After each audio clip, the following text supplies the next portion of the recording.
ഇതൊരു ലക്ഷണമൊത്ത എല്ലാ അർത്ഥത്തിലും ഇന്ത്യയിൽ 100 വർഷമായിട്ട് പ്രവർത്തിച്ചുകൊണ്ടിരിക്കുന്ന ഒരു ഫാഷിസ്റ്റ് സംഘടനയാണ്. ഇന്ത്യയിൽ നടന്ന വംശഹത്യകൾ, അതുപോലെ തന്നെ ന്യൂനപക്ഷ വിരുദ്ധ കലാപങ്ങൾ, ഇതിലെല്ലാം വളരെ സജീവമായിട്ട് പങ്കെടുത്തുകൊണ്ടിരിക്കുന്ന ഒരു ഗ്രൂപ്പാണ്.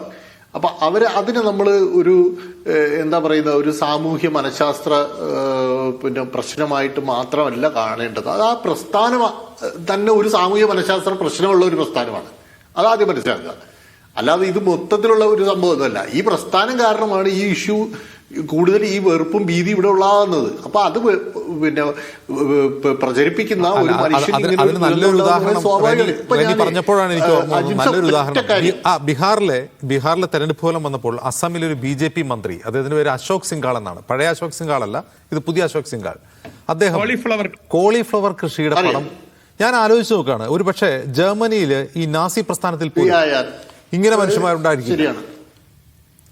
ഒരു സന്തോഷാവസരത്തിൽ ഒരു സന്തോഷം, അവരുടെ പാർട്ടി ജയിച്ച സന്തോഷാവസരത്തിൽ അത് എന്തിനുള്ള മാൻഡേറ്റ് ആണ്, അവിടെയുള്ള മറ്റവന്മാരെ തീർക്കാനുള്ള മാൻഡേറ്റ് ആണ് എന്ന് കരുതുന്ന അത്ര സൈക്കോപാത്തുകൾ ഞാൻ വേറെ കണ്ടിട്ടില്ല.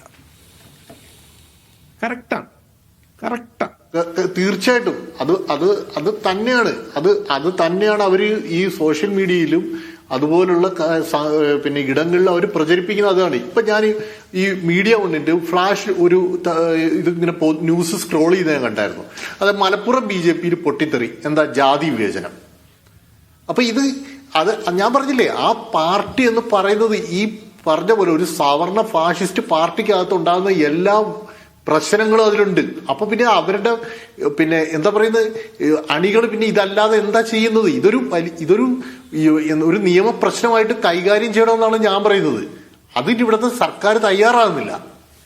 അത് ഇവരായതുകൊണ്ട് നേരത്തെ ആ കോൺഗ്രസിലെ ആ സുഹൃത്ത് പറഞ്ഞതിനോട് അദ്ദേഹം പറഞ്ഞ ആ ഒരു പോയിന്റോട് ഞാൻ തീർച്ചയായിട്ടും യോജിക്കുന്നുണ്ട്. കാരണം RSSന് ഇൻഫിൽട്രേറ്റ് ചെയ്ത ഒരു നിയമ സംവിധാനമാണ് ഇവിടെ നിൽക്കുന്നതെന്ന് CPIക്കാരടക്കമുള്ളവർ പറഞ്ഞ ഈ നാട്ടില് ഞാനും അജിംസും പറയുന്നത് പിന്നെയല്ലേ വരൂ.